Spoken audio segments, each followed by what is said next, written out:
We are back here on Carolina Women with our friend Cathy Ulmer. Cathy Ulmer, it's great to see you again. It is great to see you. Thank you for doing this today. You know what we're going to talk about is flu season's upon us. It is. And you and I were just chatting about it, and you said that the flu shot is something that you're 100% on board with. Yes, I'm 100% on board. I mean, it's a tried and true vaccine. It's kind of still the mechanism that we've been using for years for vaccinations. So if you've had one, it's going to be very similar from year to year. The strains are very similar this year.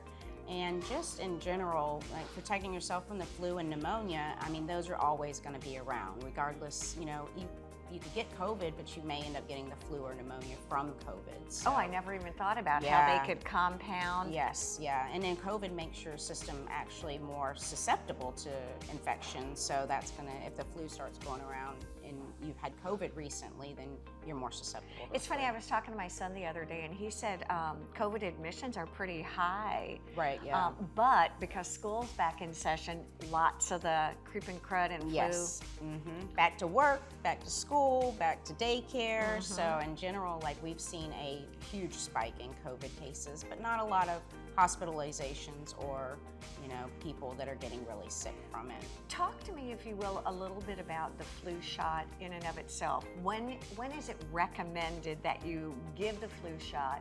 At what age? And then what can you expect? Well, really, I recommend that you get the flu shot sometime in the fall, which is a long period, but I like to push it a little bit closer to the end of September. Okay. So that because flu season tends to be pushing further into January, into like March and April, and we want that resistance to be there good, you know, for a long time.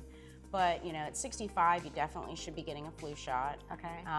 But I do recommend that everybody gets a flu shot. You know, children, kids, they're going to be around all these creepy germs, and just being protected is going to help keep them from missing school or just, you know, being miserable.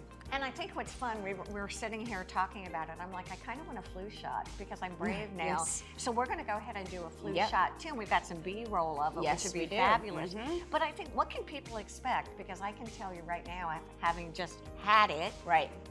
not too dramatic. It isn't very dramatic at all. I mean, the needles become the smallest possible needle that we can use. It goes into a muscle, which is a pretty, you know, decent part of the body. So there's a little bit of discomfort, and you might get a little bit of soreness. But other than that, most people don't feel sick afterwards. Since we're talking about immunizations, or not immunizations, we're talking about flu vaccinations.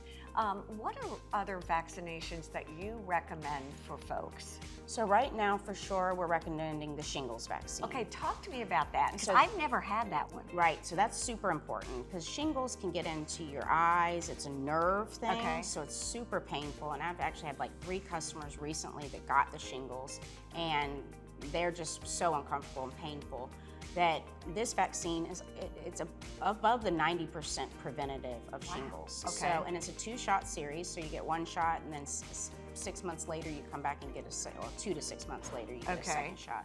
And it's the same thing as it felt like for the flu shot.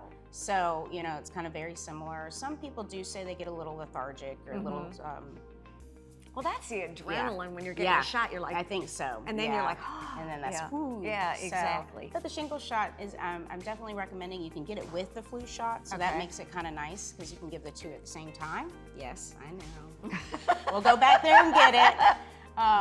But there's also a new RSV vaccine that's come out. All right, talk to me about that. I don't know about that one. So RSV is pretty common mostly in children, but it's another virus, you know, and if we have a vaccine that can prevent that virus, and people are getting sicker and sicker from it, so they came out with a new vaccine. It's for 60 and older, and it's just 1 shot.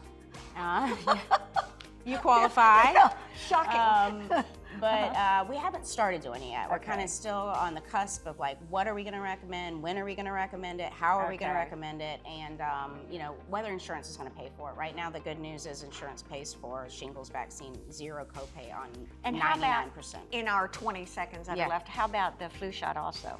The flu shot is 99% covered, but there are some, you gotta check your insurance whether they cover it on your medical or your prescription. If they cover it on medical, you'll have to get it at your doctor's office. Oh, interesting. As always, Cathy Ulmer, one whole name. Coming here, we learned so much. I really appreciate it. No problem. Stay with us. More to come here on Carolina Women.